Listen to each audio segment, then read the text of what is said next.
being here. This is like one of the most important things you can do is network and learn and, get out of your comfort zone. So if this is something you're comfortable doing, great. If it's not, kudos for coming and getting out. So my professional, title here, I'm the managing principal of Cushman and Wakefield for Washington and Oregon. What that means is I'm responsible for all of the strategic approach of all of our service lines for the Pacific Northwest. So I run our brokerage line.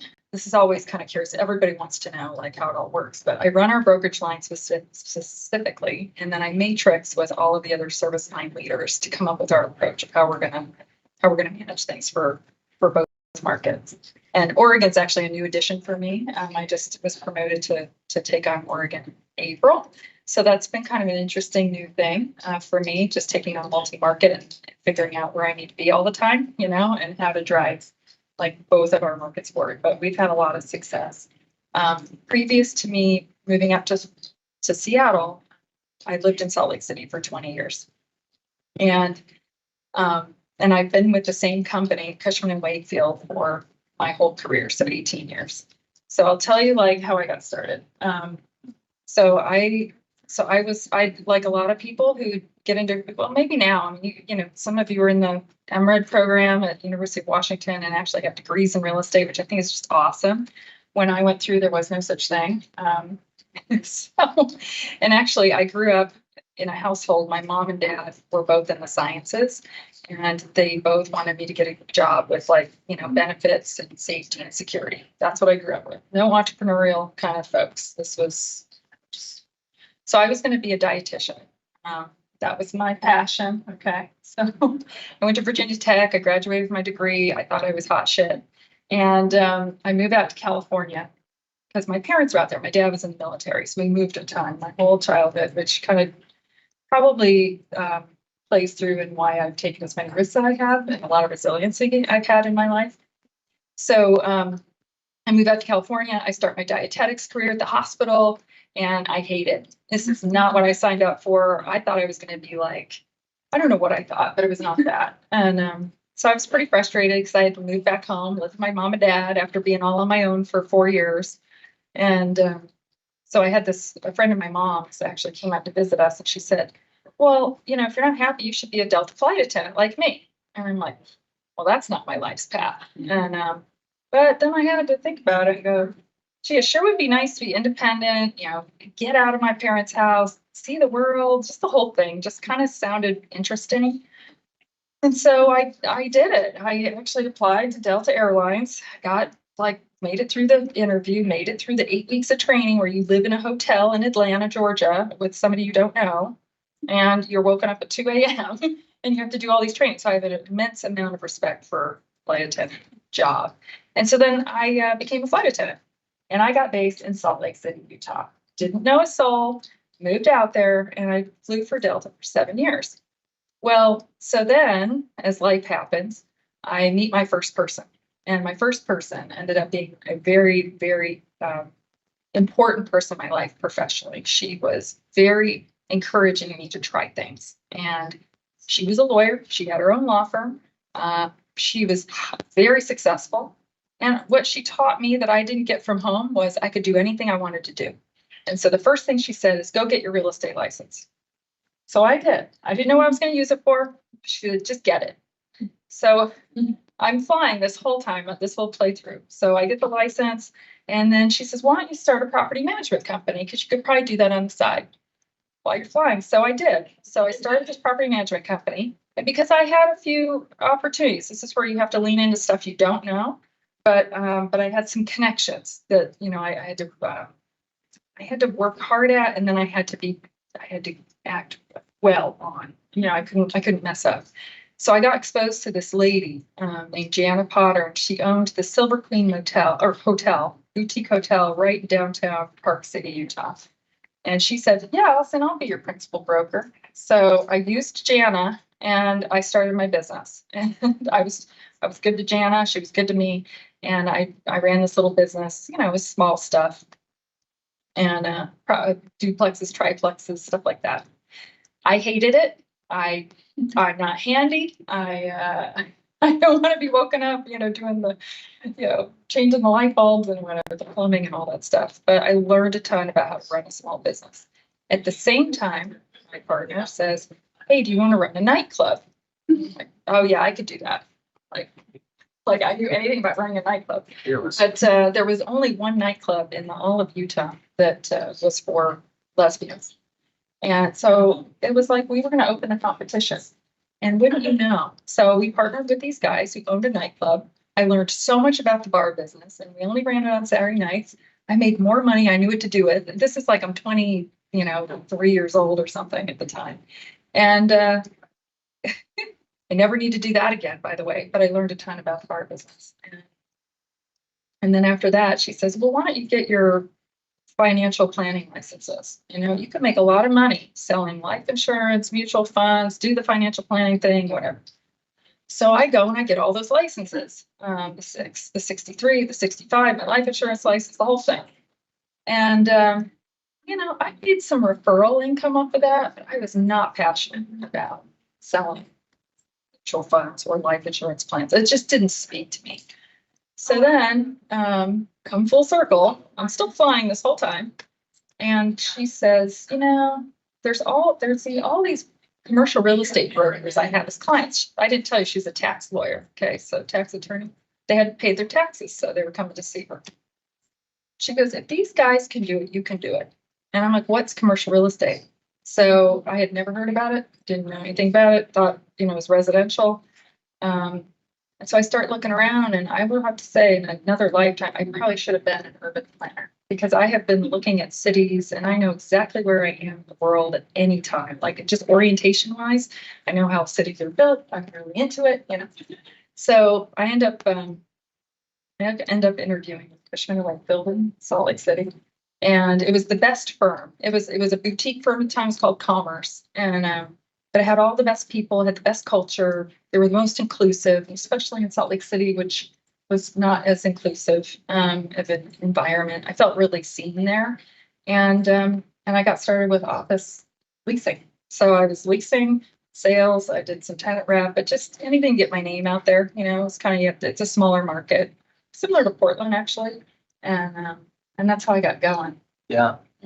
Pretty incredible, obviously, and just a wide array of businesses and things that you got to kind of touch and figure out. And I think part of the reason, and you touched on it a little bit, was it seems like networking was a really strong component of how you figured out an entry point into each one of those avenues. And maybe if you could touch on what you found important in kind of, breaking that centerfold, if you will, and just kind of deciding, okay, I'm going to start a property management company, or who's the right person, or how did you, of course you had a strong mentor, but just what kind of tips in the networking world do you think help in identifying those opportunities?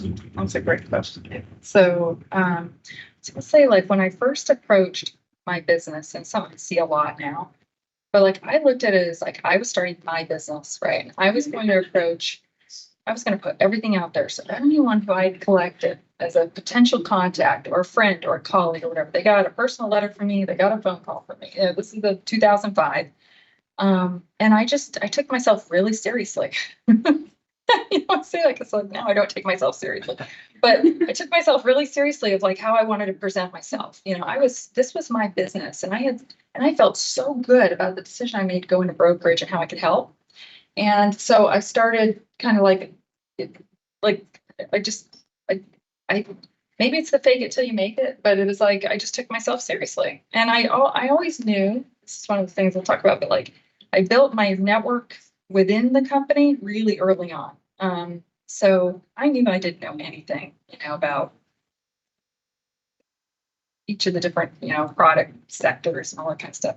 So I partnered up with every single person in the firm. So what that afforded me was I got to get to know every single person. They got to see how I work. I got to learn from them.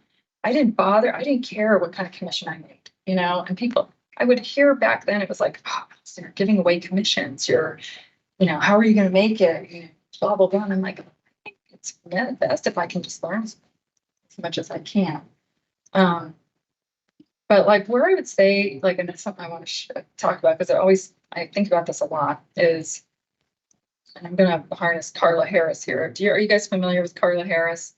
So Carla Harris is, she's an investment banker with Morgan Stanley. She's also like a Carnegie Hall opera singer. I mean, she's absolutely incredible lady. But she's a big, she's books, and she's a motivational speaker, and a very impressive person. But she talks about performance currency and relationship currency. She talks about like in the first like 3 or 4 years of your career, performance currency is what everybody's working on. And it's really important that you get it right, right? Like you have to work hard. You have to show everybody that you're really good at what you're doing.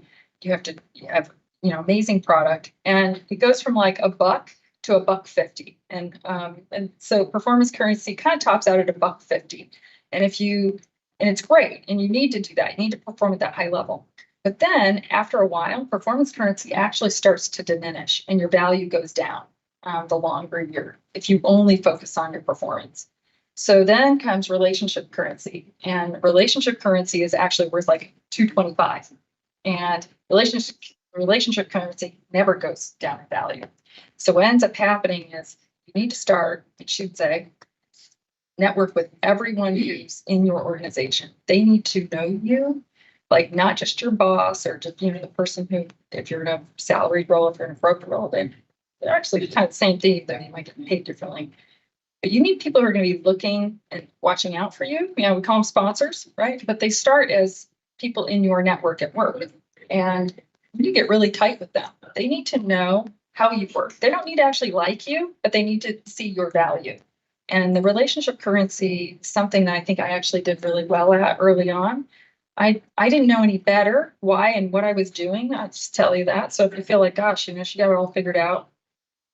But I joined Crew Network. That was one of the first organizations. They were brand new to Utah. And it was 2008. So I had lost all of my deals. Anything I'd worked on, I was only 3 years in the business. And I thought like, wow, how am I going to do this? Like, I don't have any network. I don't know where to go from here. I made major changes in my personal life. Like, it was dire. And I was starting completely over. But I joined Crew and I just leaned into it. It was like, I didn't know why I was doing what I was doing. They put me on the membership committee. This is like a famous one, right? You join the membership committee when you don't know anybody and then you meet everybody. But it really does kind of work. And it wasn't until 2010 that I really the light bulb went off for me. But what I found was Crew, for instance, was really great for me because Crew was a really diverse network. So it has all 36 disciplines of commercial real estate in there. So I very quickly got connections with everyone in different parts of the deal. So when I was going in pitches and meetings, I had a team. I had an arsenal. I knew my architects. I knew my engineers. I knew my lawyers. I knew, people in finance. And I felt more powerful. And I actually felt much more confident because then my clients would be like, well, how do we do that? And I said, well, actually, I know, John, or I know Anna, or I know, well, let's bring it in. So to me, that set me apart early on because my counterparts weren't doing that. They were kind of, I don't know what they were doing. Maybe they just weren't thinking about it. Maybe they were relying on, a different way or a different approach or something. But I do think that kind of got me started earlier, right, with kind of those pretty fundamental relationships that stayed with me for. Couldn't agree more. I'm sure some of you have the same experience, but with NAIOP too. I've in a broker role, you're just so focused on one specific thing, and it's leasing. Coming to an organization like this, I'm getting to meet architects, engineers, GCs, developers, everything, and that kind of breadth of knowledge has been really powerful for me too. And when I'm going to meetings or something, it's kind of like a reach film, and I can phone a friend here and find someone to help kind of guide me, if you will. Even DLR had presented to our firm once and brought over a ton of amazing insights into kind of how we're seeing environments change in the world. So not stealing thunder here. I couldn't agree more with that comment. And one thing you mentioned, just which comes from networks like this, but is just the sponsorship and identifying that person, if you will. I think maybe you all have experienced it, but for me too, finding the right sponsor has been super important in my career and total development. So in your opinion, what are some of the telltale signs of someone that you can work with, or just identifying those important people in your professional career? You know, what, yeah, that's a great question. You don't just get a sponsor, right? You know, it's a relationship that you develop, and it's somebody who sees your value, who's going to vouch for you when you're not the right? They're going to speak up for you. And what I found was it just takes time. It takes time, and they have to get to know you, right? And they have to see how you work, and you have to take risks. Like you gotta put yourself out there. You know, it's probably the biggest part that I found over the years. I've had a lot of different people that I would call sponsors. And I think for me, it's like being vulnerable, enough for them to see like what I really want. Um, Being really open with with people, 'cause that's who they're drawn to. People who really, are interested in excelling, right? Like, um, just thinking about something here. We can come back to Yeah. it too, because It's kind of a far-reaching one. yeah, one of the things that came up in our discussion was, Allison had touched on a lot of different careers, but I think one of the things that I was really fascinated by was you had a mentor going from kind of your brokerage career as you started to ascend into a more leadership position in Cushman Wakefield. And I found that super interesting. So maybe just kind of tell the audience kind of a little bit about that progression from brokerage role to more. So I guess, yeah, okay, two things. So I was thinking about, yeah, what just came back to me. So my first CEO, who's like me now, so I was promoted or nominated for the Crew Network board. And this is like the global board. It's actually North American at the time. I was the youngest person to ever be nominated for the board. So I was pretty excited, nervous, terrified, the whole thing. I thought, all right, I'm going to see it through, right? And I remember, so one of the requirements is you have to go to your boss, manager, and get their support, make sure that they're going to be on for this. Because if you're on the network board, you're going to travel a ton, you're going to do public speaking, you're going to be out, there's like a whole lot of stuff. And I remember he said to me, he was so impressed. I think I shocked him a bit. And when it was like, oh my God, you're the nominated for your network board. So two things happened. One, I was now on his radar, like whether I got it or not. And then I ended up getting it. He ended up positioning me for a very large inbound assignment that I probably would have not been on his radar for, except for that I had shared this with him. It's like, yeah, we gotta help her with her profile. So he gives me this 80,000 square foot build to suit requirement. And he said, Allison, can you handle it? And I was like, yes, I can handle that. And first thing I thought was use all the people I need to bring in to help me. This is not Allison going to do this herself. I need to do this right. So I assembled the right team. So he had the confidence in me, and I didn't let him down. I did a great job on that assignment. Second was he said, hey, so when you go to all of these markets you're going to tour, you need to book in extra time to go visit every Cushman office. And he goes, I know it sounds like a lot of time, but he goes, I will make the introduction for you, but you need to go and tell everybody what you're doing, because this is how you're going to maximize your profile with Crew. And I'm so glad he said that, because I don't know that I would have thought about it. And candidly, when you're a broker, right, you're paying for everything on your own. And I'm like, time out of the office. And I just wasn't thinking of it as strategically as I should have. And I'm so glad he said that to me, because that's a sponsor move. Okay. So he had my back, and he was true to all of it. He helped me with all of it. Yep, I'll make the intros. I did all, I got out there and really maximized that part of it. And so like fast forward 5 years, like now I'm on this board. I end up becoming the president. I was the president-elect. We hired the new CEO. We expanded global. Now we're a global operation. I mean, so like I was like a changed person, by the way, because this is all volunteer while I'm doing my day job, which is now a tenant rep broker. I have my own team. I've been a broker for 14 years at this point. But I wasn't really lit up anymore with my brokerage career. And I had to be honest about that. So after going through this whole experience, in leadership, and Crew really was an amazing, just learning and leadership experience. It's a very well-run organization. I was like, what do I do with this? And Cushman and Wakefield, Cushman had been very, very supportive of my professional success, right? They were really excited that I was Crew Network president, all that stuff. I mean, who wouldn't have kind of leaned into that, but they really leaned into it. And so I started poking my head up going, what would it look like if I like wanted to be on leadership track instead of brokerage track? And there's no path, by the way, for that. Like you're in brokerage track, and they definitely don't want to take a woman who's being this really successful in brokerage out of that, right? Because I'm a revenue producer, I'm a good steward. I mean, like I'm a good example, all that stuff. But I had a sponsor who ended up becoming my first boss, and he was somebody who he had come into our market a few times. He was in leadership at the time, and I just felt comfortable telling him I didn't shy away from my dreams, and that's probably where I really started to get very bold. As it was like, I know I could do this. I know I could be really good at this. I don't know how I get there, but what would you suggest? And they all kept telling me, just keep talking to people. And I'm like, really? This is what I want to do. I want a path. I want to have like but this is where I'd say this is where patience comes in. And sometimes we don't have some patience. I definitely don't have the patience. But I talked to a lot of people in different levels of the organization, which also goes to don't align yourself with just one person. So now I was really well known, like I know a lot of people at the company, very high places, and they were all really supportive. So I ended up finding like the right fit kind of popped up. And the first one was kind of a false start because my now sponsor says, hey, I think I got something in another market.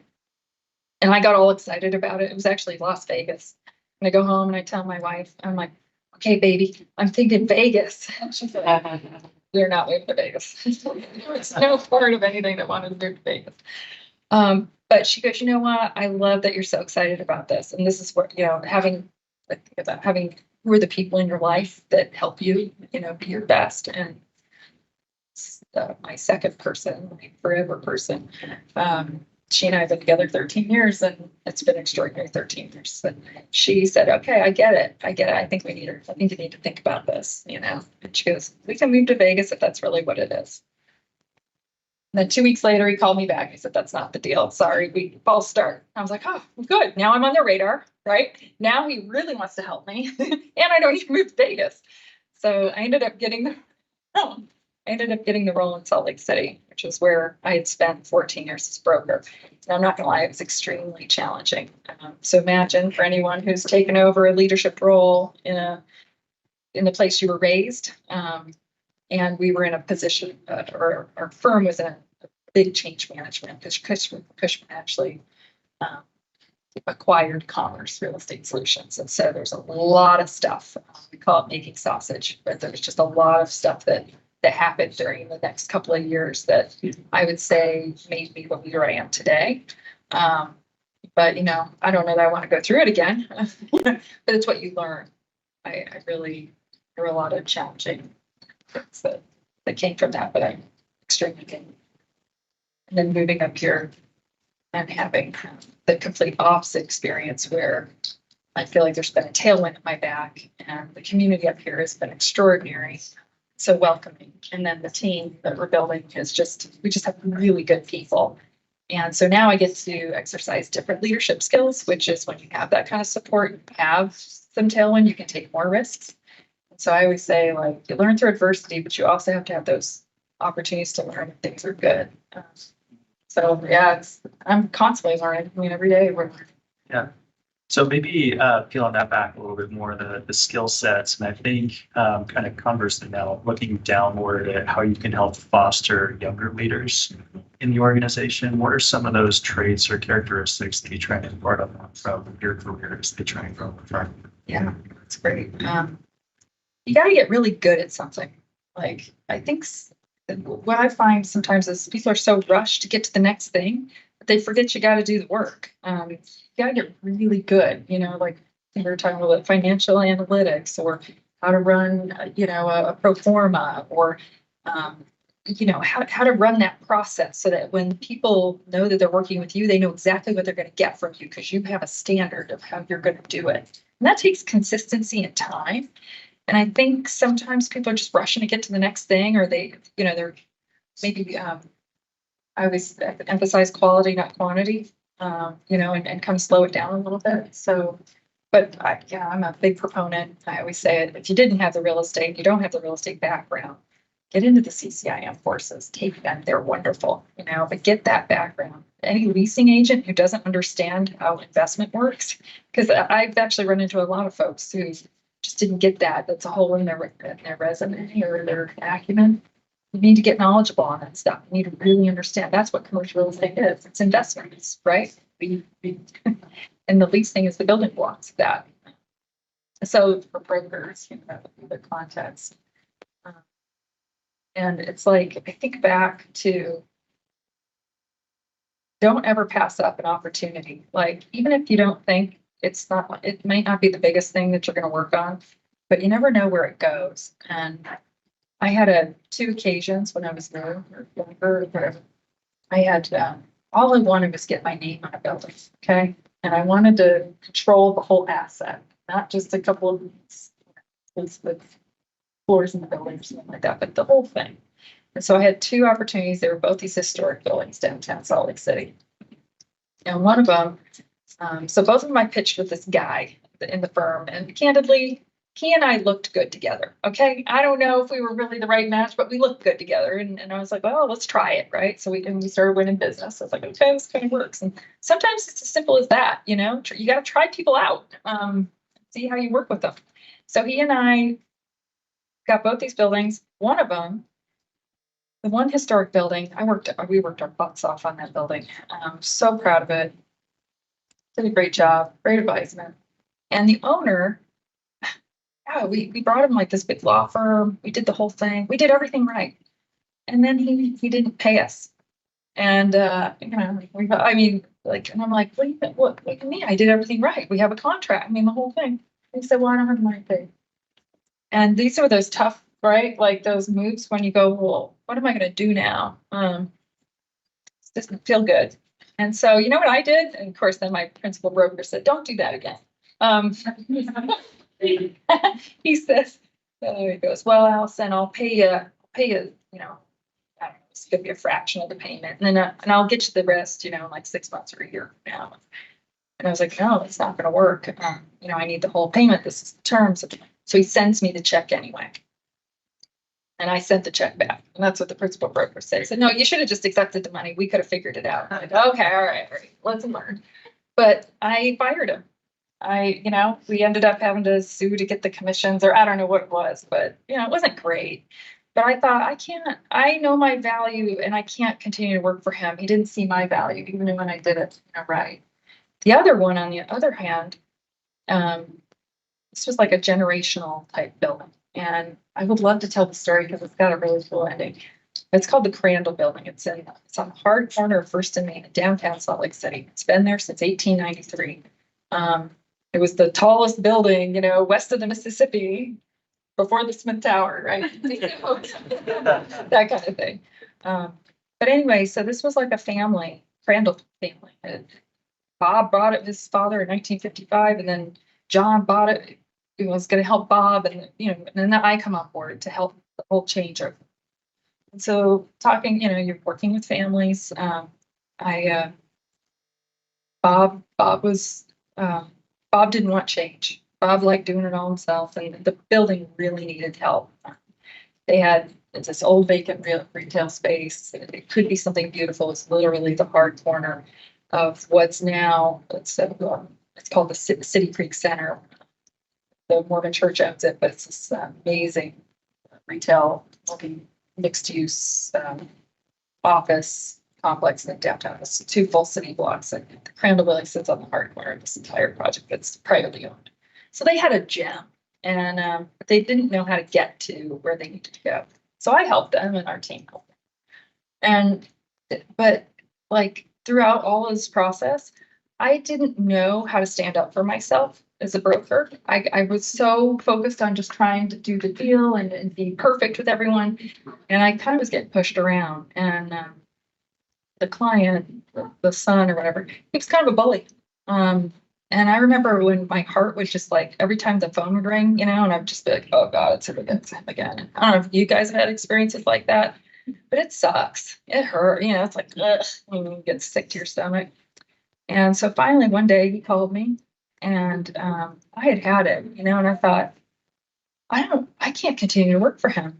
And so I confronted him about it and I said, hey, so-and-so, I will not stand for you to talk to me the way that you talk to me. And if this is the way that you want to choose, then we're going to have to part ways. And I mean, my voice was shaking. It was probably at that point, I was probably, I don't know, 6 years in the business or something, and he was so taken back. He had no idea how he was coming across. And he, kind of apologized, but then also it was like he had to think about it because I think he didn't know like how he had come across. So we ended up talking and he ended up apologizing. He said, I really want to learn, like I want to be a good partner.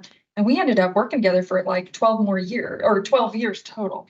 And I ended up helping him. He goes, Allison, we really want a Starbucks.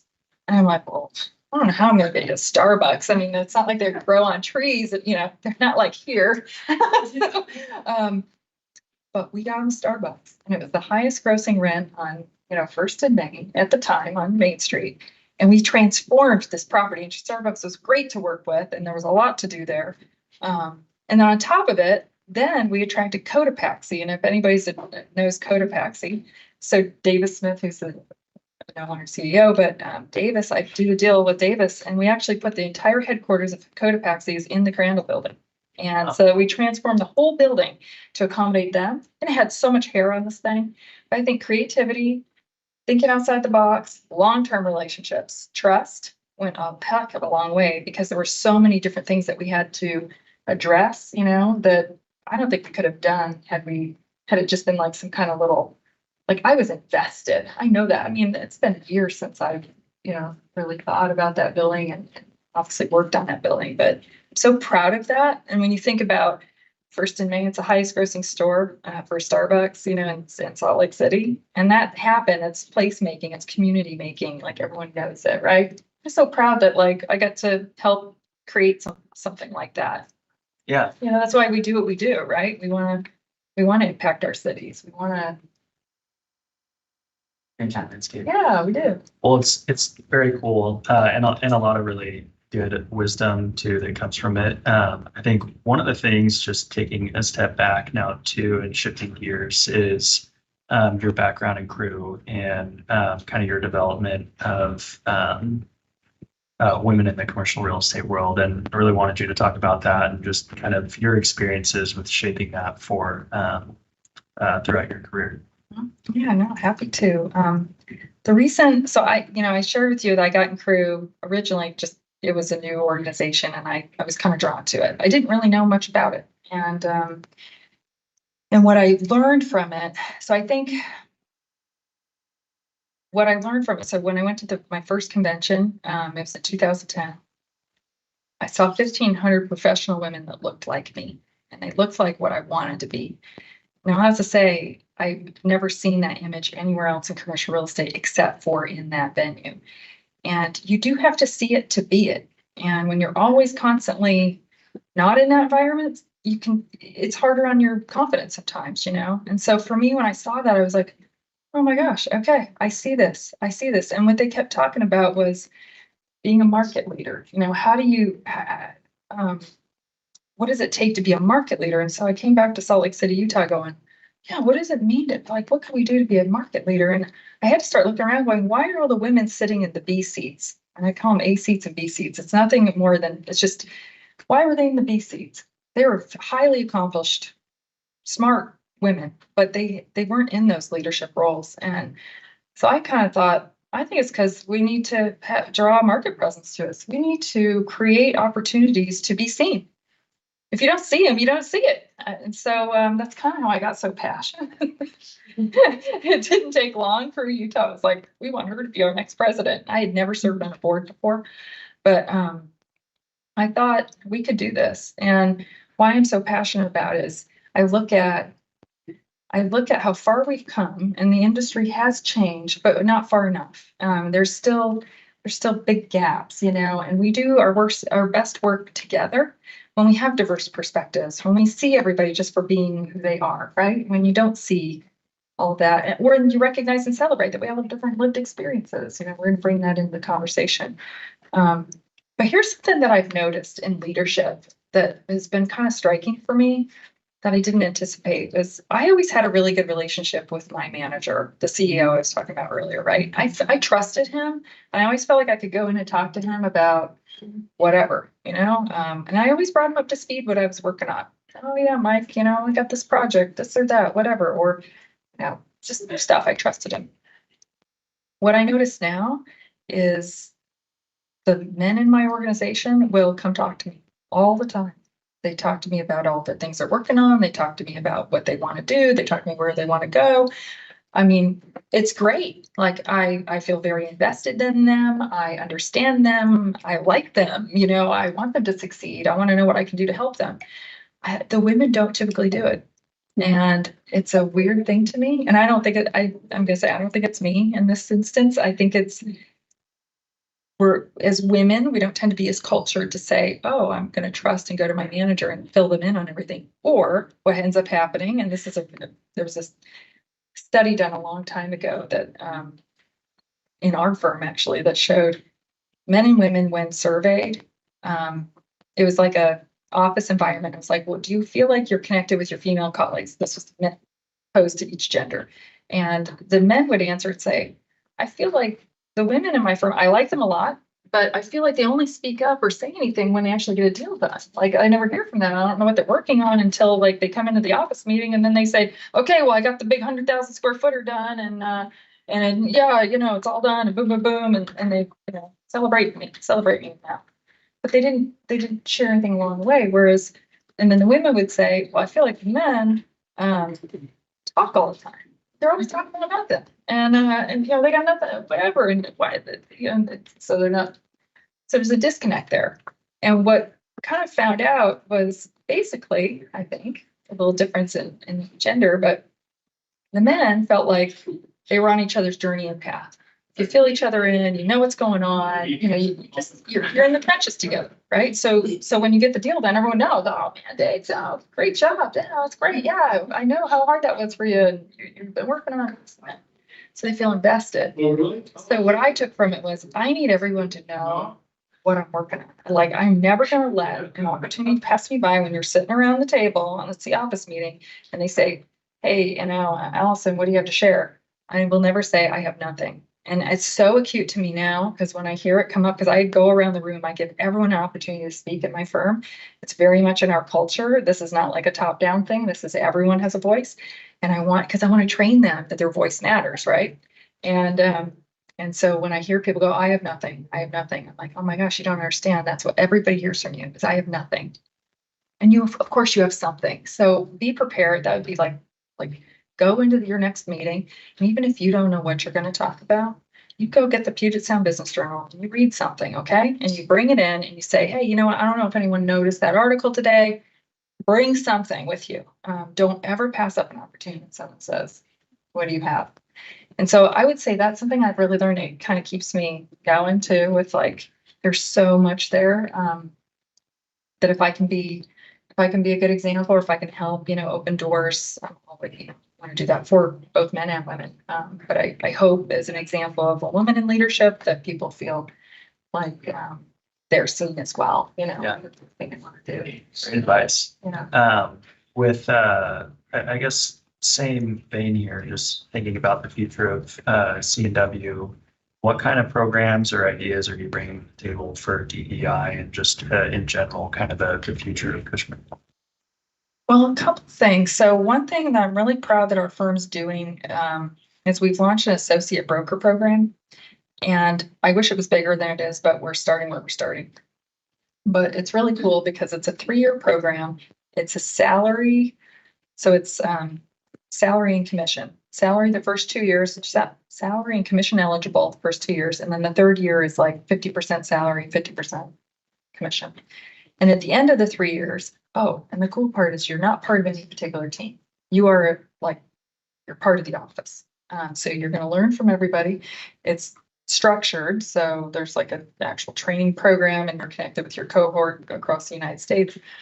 And then at the end of the third year, if you're identified as a candidate that we want to extend an offer to, they'll give the company will pay a $100,000 signing bonus in exchange for another 3-year commitment, which seems like amazing to me.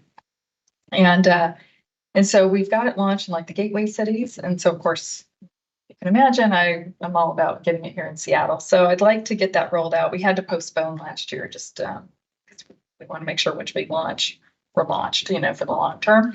So that's something on the horizon I think disrupts the old traditional, way of brokerage, because we've had a lot of feedback that I think we're not attracting a diverse population set to the industry if we don't start changing some of the compensation models, because not everybody maybe can just live on commission alone, and so we self-select ourselves out already. So that's one initiative. We have our employee resource groups. Some of your companies probably have those two ERGs, but we're way into our ERGs at Cushman. I actually was proud to serve on the Women's Integrated Network. I was the global chair for the last 3 years, and really cool to see how we're connecting and breaking down, raising voices, profiles in the company. I was really proud. I got to get this, one of my brokerage coordinators, when I first got to Seattle. I was the chair, and I'm like, needed like the executive secretary to serve on the global council with us. So her name's Robin. So Robin, hey, 2 seconds I knew Robin was like amazing. Like she's running circles, right? She's just great. Hey, how about this opportunity? What do you think about joining Moon? She said, yeah, okay. Didn't know anything she was going to be doing. Great experience for Robin, because now her profile is like so high in the company. She knows all the ins and outs. She's gotten to network with these folks in leadership roles. Her public speaking has gone from here to here. I can just see it, you know what I mean? So it lights me up. But we have 9 ERGs within the company, all focused on Women's Integrated Network, Unity, which is our LGBTQ plus, veterans, Build, Blacks United Leadership, OLA, Hispanics and Latino Advancement, Aspire, Asian Pacific Islander and Real Estate.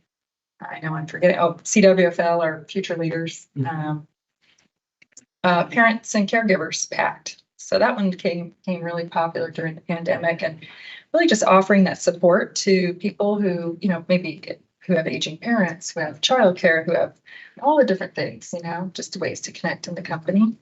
And I think it just really fosters that community and breaks down, because we do over 53,000 employees, worldwide.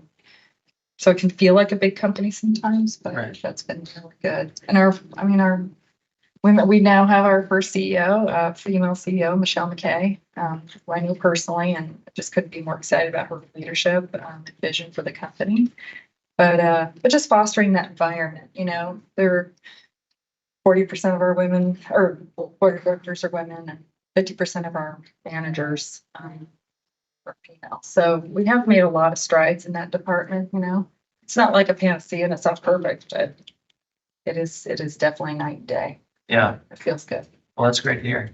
I think we're kind of nearing the tail end of just the time that we have as a group, but there's 2 questions I want to ask. And one is, who's the, in your opinion, the best deal maker that you've gotten to work with, or what kind of lessons have you learned from him? Somebody who there was a good list, but the one who stands out for me, so it's in Salt Lake City. So I represented the University of Utah Health Sciences for a long time. And there was a man, his name's Jonathan Bates, and he was the head of real estate for the U. And what I loved about Jonathan was he knew he knew his stuff really, really well. And he was a very shrewd negotiator, but he never came across like that. He was always super respectful and kind to everyone involved in a transaction. He knew how to balance, the lawyers to the brokers to, I don't know, everybody, and he just always had this nice manner about him. And I thought I learned a lot from him, because I think sometimes, we think you have to be super aggressive or you have to be this or that, but everybody liked him. And, it's not like he was a pushover, but he always felt respected, and it was just a nice professional. It there's always a professional experience. And I thought that he really raised the bar, you know what I mean, in our community. That sounds like a walking embodiment of how to win friends and influence people. Like, Yeah, he's really good at it. Yeah. yeah. Cool. Yeah, he always took a little extra time. Like, like the emails, like, I mean, so he could have been a jerk. I mean, he could have been short with people, but he just never was. He was always really, yeah. I mean, that's how when I think about if I'm having a short day or something, I go, no, hold on, take a step back. Don't answer that until I'm ready.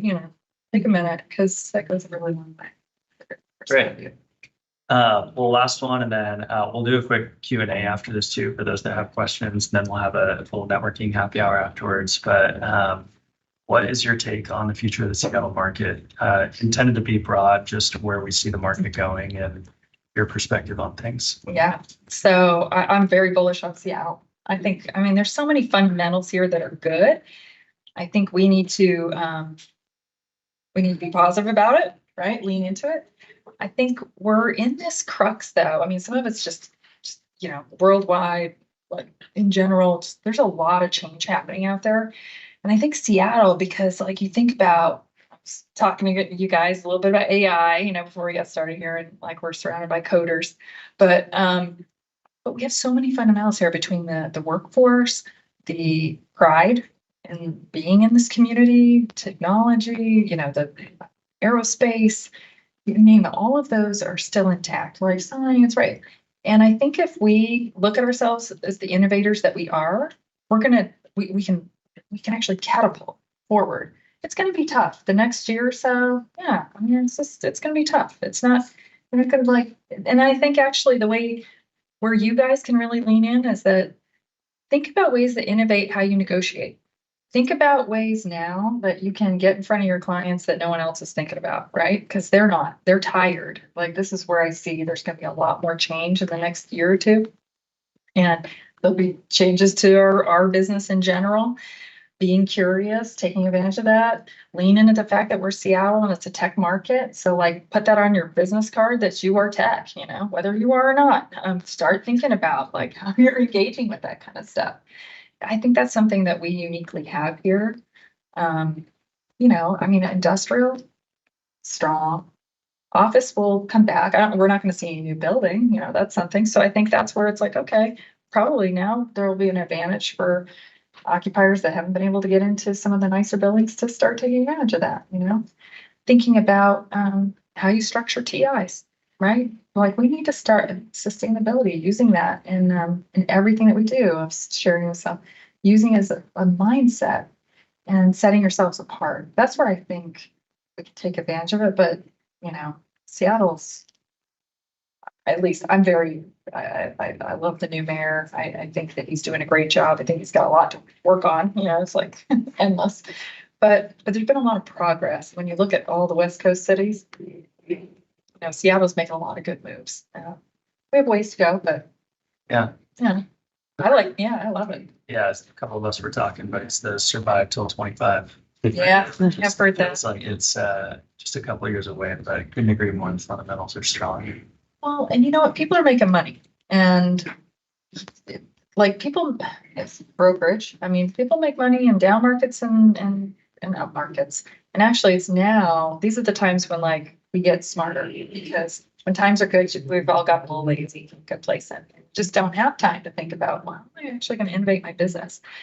But like, think about your self-care. Think about how you're going to be strong. This is the marathon, not the sprint. And think about how you can differentiate yourselves, because your competition is not thinking. They're either tired or they don't have another rodeo. I mean, if you think about, you don't have another 20 years in you.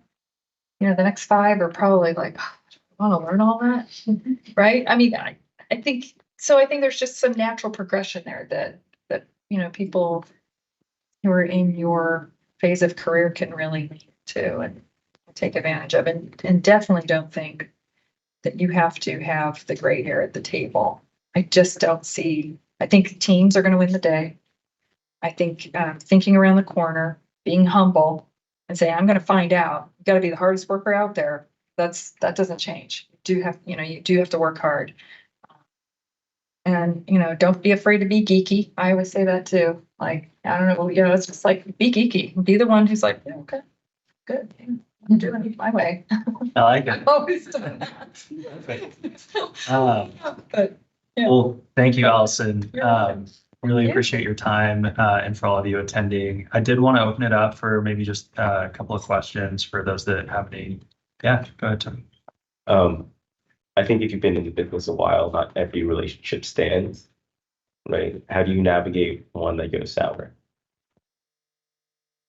Wait a minute, would you say a relationship that goes sour? Yeah.